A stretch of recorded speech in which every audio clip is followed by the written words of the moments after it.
Spoštovane volivke, spoštovani volivci, zavedamo se, da je izobraževanje temelj vsake družbe, zato bomo zagotovili dostopen, kakovosten in učinkovit izobraževalni sistem.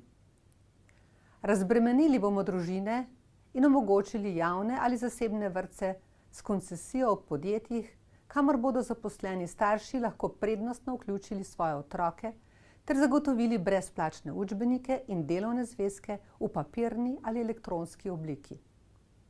Skrbeli bomo za zdravje šolajočih s sistemom zdravega prehranjevanja v vrtcih in šolah, s poudarkom na slovenski hrani in subvencionirali prehrano otrokom iz socialno šibkih okolij. Omogočili bomo šport v šolah vsak dan, učne načrte in učbenike pa vnesli več domoljubja in znanja ter zavedanja o vrednosti nastanka slovenske države. Spodbujali bomo povezavo izobraževanja z gospodarstvom na srednješolski in visokošolski ravni ter razvili dualni sistem v srednjem, strokovnem in višjem šolstvu. Skrbeli bomo za kakovost, tako da bomo uvedli zunanjo evalvacijo. Spodbudili bomo fakultete, da bodo strokovni izpit za učitelje umestile v magistrski študij.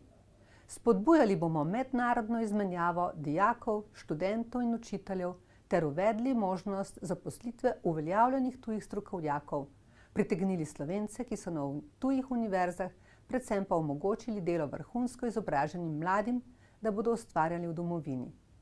Suverenost človeka je v znanju.